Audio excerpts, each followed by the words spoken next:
네, 함께 기도드리겠습니다. 평안을 너희에게 끼치노니 곧 나의 평안을 너희에게 주노라. 내가 너희에게 주는 것은 세상이 주는 것 같지 아니하리니 너희는 마음에 근심하지도 말고 두려워하지도 말라. 크신 사랑과 은혜로 우리와 함께 하신 하나님, 한 주간의 가운데 주님 앞에 나올 수 있게 하신 감사드립니다. 하늘과 땅과 이 세상 모든 곳에 주님이 거하시는데 주님께 온전히 우리의 인생을 내어 맡기지 못했던 저희들 회개하며 주님 앞에 나아옵니다. 주님, 우리를 용서하여 주옵소서. 우리에게 평안을 주겠다 하신 주님, 세상이 말하는 그런 평안이 아니라 예수님 안에서 온전히 느끼는 완전한 안정감과 그의 힘입어 세상으로 나아갈 수 있는 용기를 주심을 믿습니다. 그리하여 고난 가득한 이 땅에 마침내 하나님의 나라가 이루어지기까지 우리가 증인의 삶을 살아내게 하옵소서. 하나님, 요즘 저희들을 말씀으로 하나 되고 말씀으로 성장하고자 노력하고 있습니다. 매일매일 드려지는 말씀과의 만남의 시간을 소중히 여기게 하시고 주님께서 주시는 말씀 속에서 각자를 향한 메시지를 발견하게 하여 주옵소서. 각자에게 맡기신 하나님께서 각자를 향한 비전들을 저희가 말씀을 통해 발견하게 해주시고 하나님이 저희를 통하여 이루고자 하시는 일들을 저희가 외면하지 않고 그 뜻대로 나아갈 수 있는 저희들이 되게 하여 주옵소서. 주님께서 주시는 말씀들이 그냥 흘려 지나가는 것이 아니라 우리 영의 뼈와 살이 되어 이 땅에서 바로 설 수 있는 힘이 되게 하여 주옵소서. 몸의 회복을 위해 애쓰시는 권순실 목사님을 기억하여 주셔서 항암 치료로 인한 부작용이 없게 하시고 몸에 성령님의 힘을 주시옵소서. 병환 중에 있는 성도들을 기억하여 주시고 그들의 고통을 거두어 주시옵소서. 하나님, 저희 화도드림교회가 이 지역 안에서 하나님의 생명의 향기를 전하길 원합니다. 소망 없는 자들에게 천국의 소망을 전하고 걱정과 근심 속에 살아가는 자들에게 하나님께서 주신 진정한 평안을 체험할 수 있도록 주님, 저희들이 맡은 바 역할을 잘 감당하는 교회 되게 하옵소서. 경제가 많이 어려운 가운데 있사오니 하나님, 어려운 이웃들을 저희가 외면하지 않게 하여 주시고 주리 잠시 떠나 있었던 이들에게도 다시 돌아올 용기를 전해주는 교회 되게 하옵소서. 나아가 이 어지러운 세상에서 정말 전쟁으로 많은 사람들이 목숨을 잃고 있습니다. 이 땅에서 우리가 하나님의 빛과 소금의 역할을 잘 감당하고 예수님의 복음과 평화의 메시지를 전하는 교회 되게 하여 주옵소서. 주님, 이제 말씀을 듣는 시간입니다. 선포하신 이원기 목사님의 건강을 늘 지켜주시고 그 음성에 성령님이 함께하여 주시옵소서. 성도인 저희들 이 시간 주님의 말씀을 듣고 믿음으로 아멘 하는 시간 되길 원합니다. 성부와 성령과 함께 영원히 살아계시며 이 땅을 다스리시는 예수 그리스도의 이름으로 기도합니다. 아멘.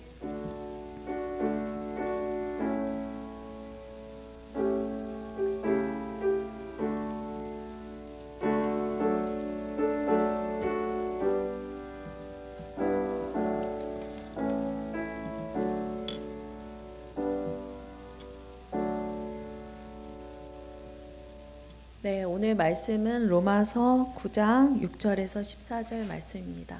함께 봉독하도록 하겠습니다. 그러나 하나님의 말씀이 폐하여진 것 같지 않도다. 이스라엘에게서 난 그들이 다 이스라엘이 아니요 또한 아브라함의 씨가 다 그의 자녀가 아니라 오직 이삭으로부터 난 자라야 내 씨라 불리리라 하셨으니 곧 육신의 자녀가 하나님의 자녀가 아니요 오직 약속의 자녀가 씨로 여기심을 받느니라. 약속의 말씀은 이것이니 명령이 이때에 내가 이르리니 사라에게 아들이 있으리라 하심이라. 그뿐 아니라 또한 리브가가 우리 조상 이삭 한 사람으로 말미암아 임신하였는데 그 자식들이 아직 나지도 아니하고 무슨 선이나 악을 행하지 아니한 때에 택하심을 따라 하나님의 뜻이 행위로 말미암지 않고 오직 부르시는 이로 말미암아 서게 하려 하사 리브가에게 이르시되 큰 자가 어린 자를 섬기리라 하셨나니 기록된 바 내가 야곱은 사랑하고 에서는 미워하였다 하신가 같으니라. 그런즉 우리가 무슨 말을 하리요? 하나님께 불의가 있느냐? 그럴 수 없느니라. 네, 이원기 목사님 나오셔서 말씀 전해 주시겠습니다.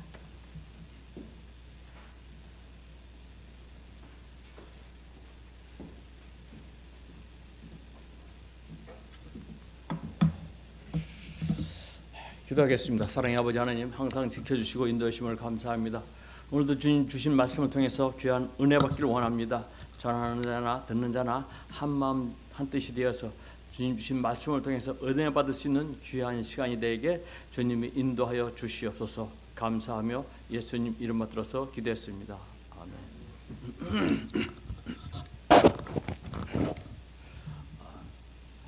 아멘. 제가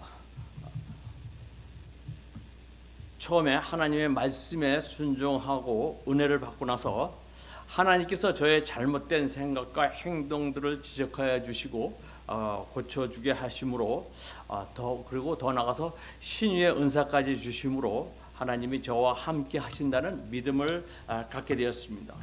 그런데 저에게 자녀의 축복도 주실 줄 알았는데 둘째 창룡이가 장애인이었습니다. 결국 이 아들은 20살 되던 때에 천국으로 갔지만 그 장애인 아들의 힘든 모습을 지켜보는 부모의 입장에서는 왜입니까? 왜 나에게 장애인을 주셨습니까? 인 것이었습니다.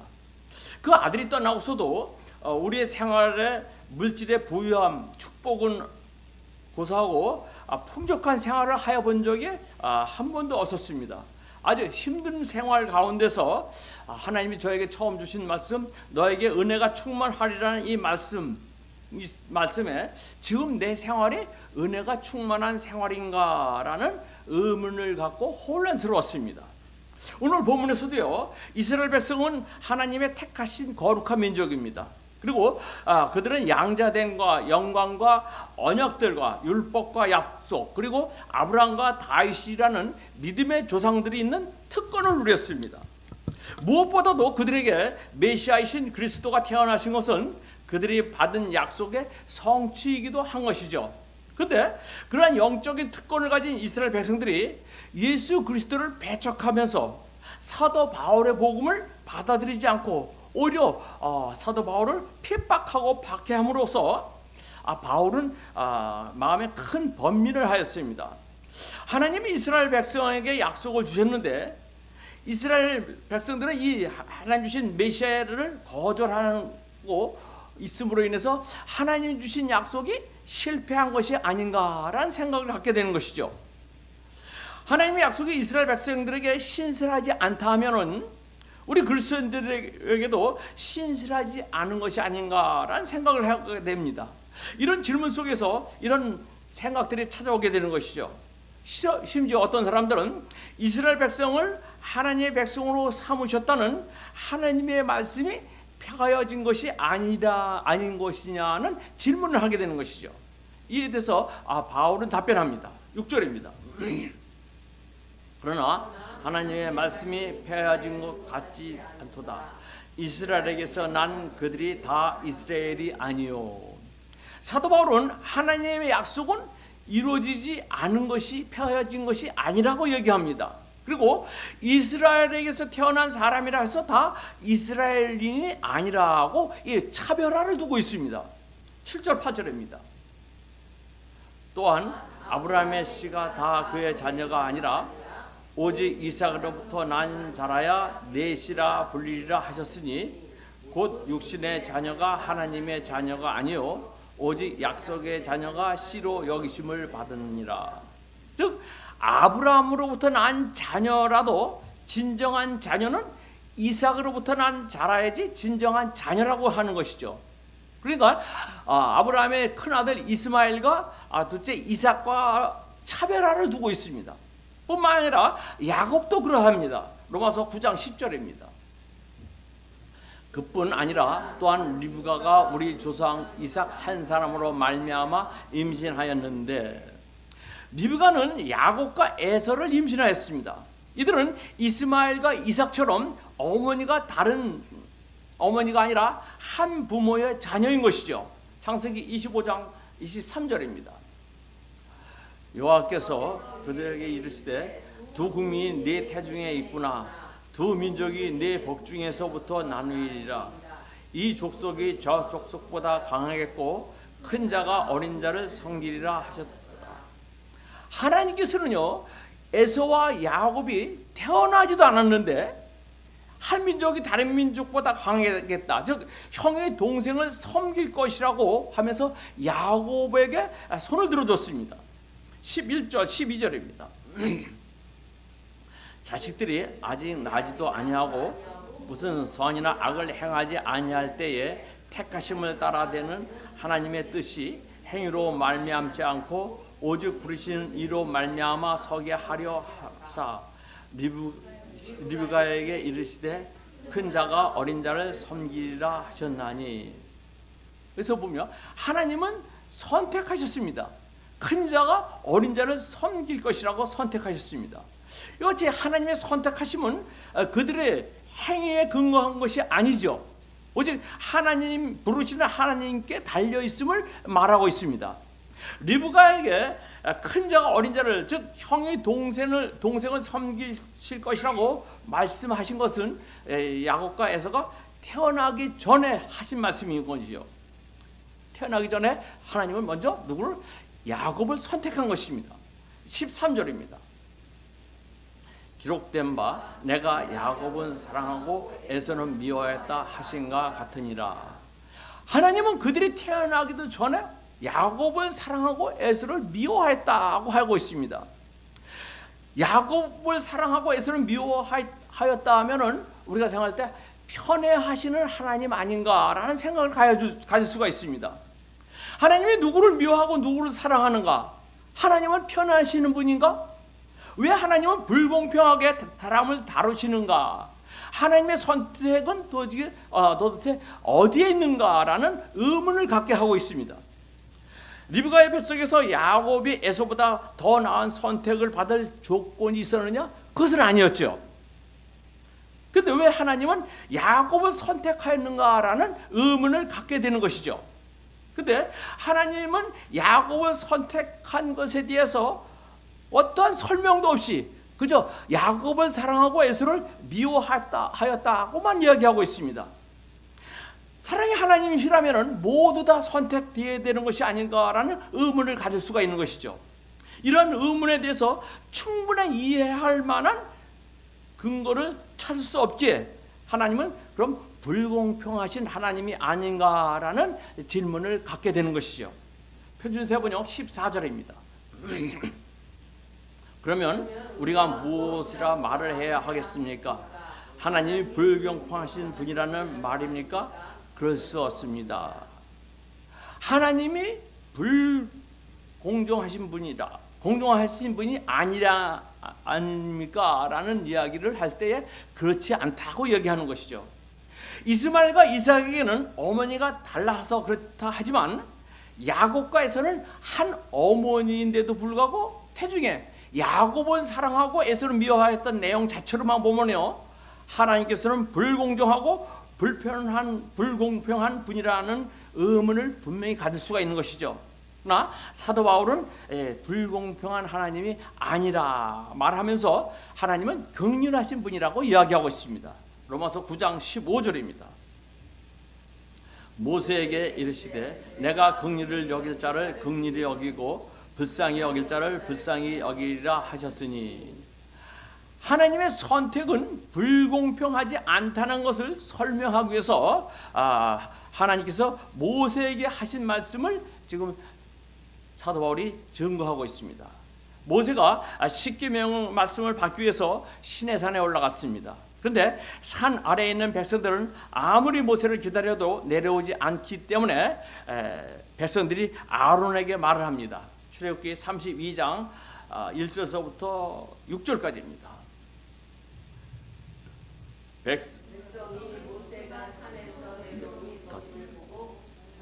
백성이 아론에게 이르되 일어나 우리를 위하여 우리를 인도할 신을 만들라. 이 모세 곧 우리를 애굽 땅에서 인도하여 낸 사람은 어찌 되었는지 알지 못함이니라. 아론이 그들에게 이르되 너희 아내와 자녀의 귀에서 금고리를 빼어 내게로 가져오라. 모든 백성이 그 귀에서 금고리를 빼서 아론에게 가져가매 아론이 그들의 손에서 금고리를 받아 부어서 조각칼로 새겨 송아지 형상을 만드니 그들이 말하되 이스라엘아 이는 너희를 애굽 땅에서 인도해 낸 너희 신이로다 하는지라. 이튿날에 그들이 일찍 일어나 번제를 드리며 화목제를 드리고 백성은 앉아서 먹고 마시며 뛰놀더라. 백성들이 아론에게 부탁하여서 아론은 백성들의 그 부탁을 들어줌으로 인해서 너희 아내와 자녀들의 금고리를 빼어서 갖고 오라고 합니다. 그리고 그것을 녹여서 금 송아지를 만들죠. 그리고 이는 너희 애굽 땅에서 인도해낸 너희 신이라고 이야기하면서 그 앞에 번제와 화목제를 드리고 먹고 마시며 뛰어놀았습니다. 이 상황을 보신 하나님께서는 어떻게 했습니까? 진노하셨습니다. 9절 10절입니다. 여호와께서 또 모세에게 이르시되 내가 이 백성을 보니 목이 뻣뻣한 백성이로다. 그런즉 내가 하는 대로 두라. 내가 그들에게 진노하여 그들을 진멸하고 너를 큰 나라가 되게 하리라. 내가 이 백성을 살펴보았는데 이 백성은 정말로 고집센 백성이라는 것이죠. 이제 나를 말리지 말라. 내가 화가 났으니까 이들을 완전히 쳐서 없애버리고 그리고 너는 따로 큰 민족을 만들어 주겠다고 하나님의 진노하심을 나타내고 있습니다. 그때 모세가 하나님께 기도합니다. 출애굽기 32장 11절서부터 13절까지입니다.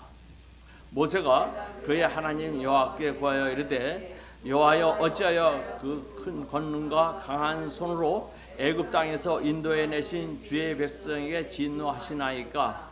어찌하여 애굽 사람들이 이르기를 여호와 자기 백성을 산에서 죽이시고 지면에서 진멸하려 한 의도로 인도해 내었다 말하게 하시려나이까. 주의 맹렬한 노를 그치시고 뜻을 돌이키사 주의 백성에게 화를 내리지 마옵소서. 주의 종 아브라함과 이삭과 이스마엘을 기억하소서. 주께서 그들을 위하여 주를 가리켜 맹세하여 이르기를 내가 너희 자손을 하늘의 별처럼 많게 하고 내가 허락한 이 온 땅을 너희 자손에게 주어 영원한 기업이 되게 하리라 하셨나이다. 모세는 하나님께 기도합니다. 하나님, 어찌하여 주께서 큰 권능과 강한 손으로 애굽 땅에서 이끌어내신 주의 백성에게 이와 같이 화를 내십니까? 어찌해서 주가 자기 백성에게 재앙을 내리고 그들을 이끌어내어서 산에서 죽게 하고 땅 위에서 완전히 없어버렸구나라는 애굽 사람들의 조롱을 듣게 하시렵니까? 제발 분노를 거두시고 그 뜻을 돌이켜서 주의 백성에게 내리려고 한 진노를 거둬달라고 이야기합니다. 그리고 하나님께서 약속하지 않았습니까? 너희 자손이 하늘의 별처럼 많게 하시고 허락한 땅으로 자사손 대대로 주시겠다고 약속하지 않았습니까? 그 약속이 있으니까 하나님 진노를 멈춰달라고 기도했습니다.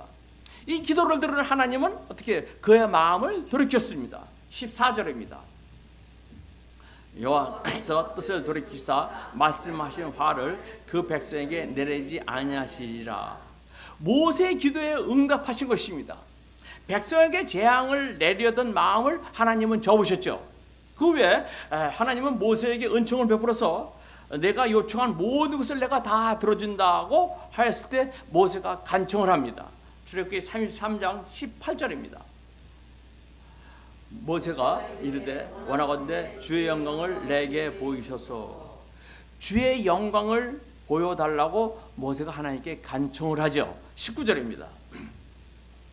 여호와께서 이르시되 내가 내 모든 선한 것을 내 앞으로 지나가게 하고 여호와의 이름을 내 앞에 선포하리라. 나는 은혜를 베풀 자에게 은혜를 베풀고 긍휼히 여길 자에게 긍휼을 베푸느니라. 주께서 대답했습니다. 내가 모든 영광을 내 앞으로 지나가게 하고 나의 거룩한 이름을 선포할 것이다 하면서 나는 주다, 즉 나는 전능자라는 것이죠. 은혜를 베풀고 싶은 사람에게 내가 은혜를 베풀고 불쌍히 여기고 싶은 사람에게 불쌍히 여기는 나는 전능자라는 것입니다. 오늘 본문에서도 사도 바울은 이 말씀을 인용하고 있는 것이죠. 이스라엘 백성들의 패역함, 곧 이들은 하나님을 버리고 금송아지를 만들어서 섬겼던 백성입니다. 그런데 모세의 중보 기도를 통해서 그의 마음을 움직이시고 그들에게 은혜를 베푸신 것이죠.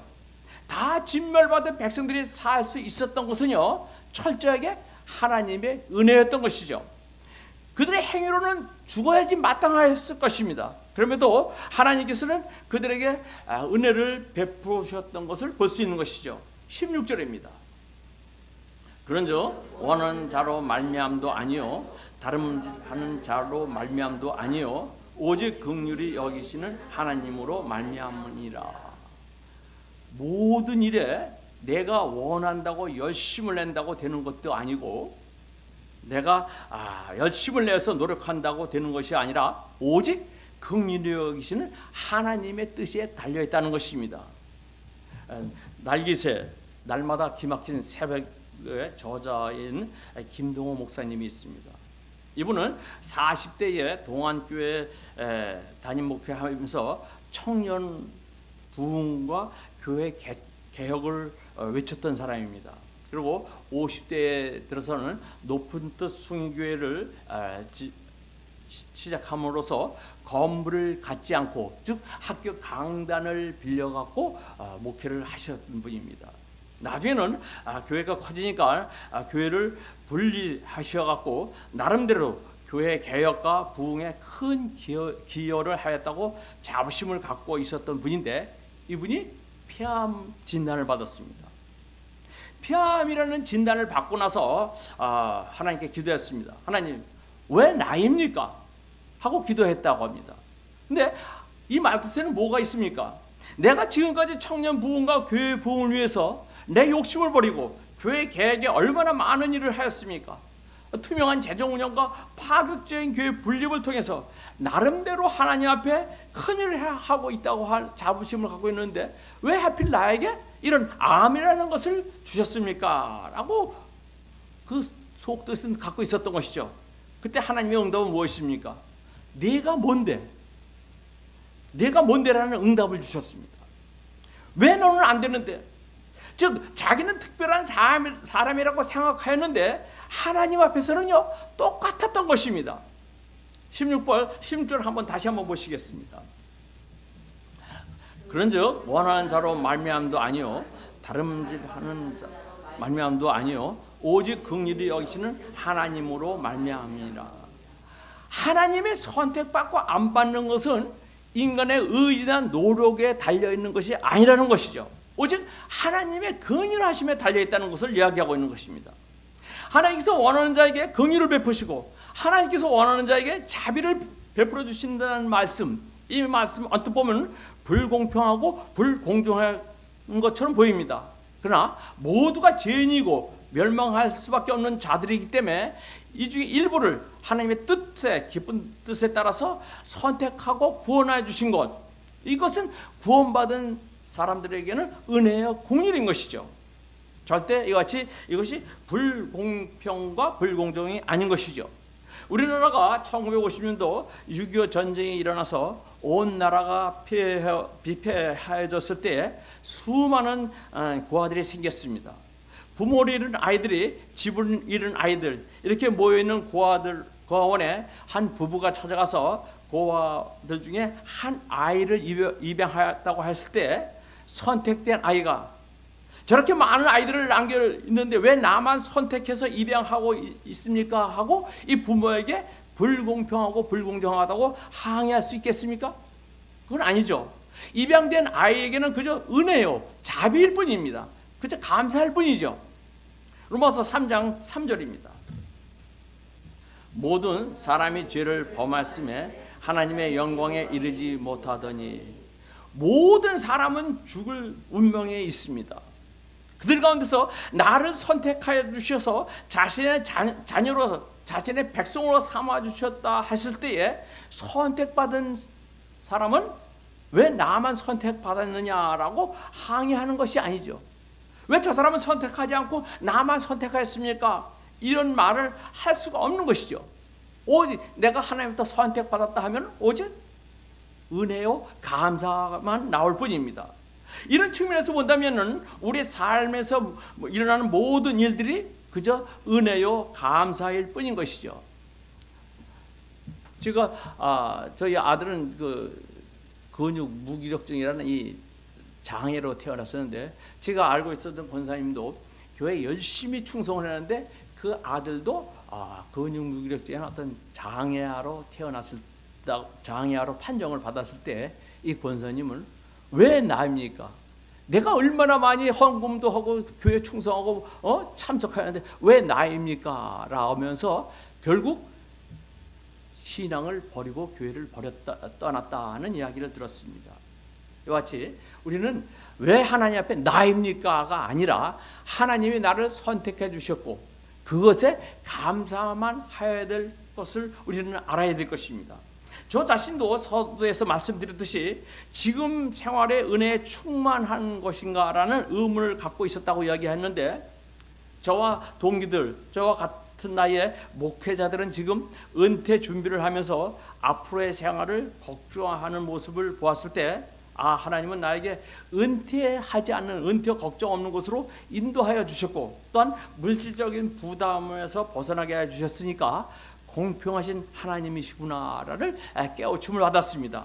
더구나 수요일마다 말씀을 전할 수 있게 해주셔서 말씀을 갖고 항상 씨름하게 됩니다. 정말로 다른 생각할 시간이 없더라고요. 그래서 친구 만나는 시간조차도 허락되지를 않았습니다. 그래서 오직 말씀 안에서만 생활할 수 있게 하나님이 만들어 주신 것을 감사하고 있는 것이죠.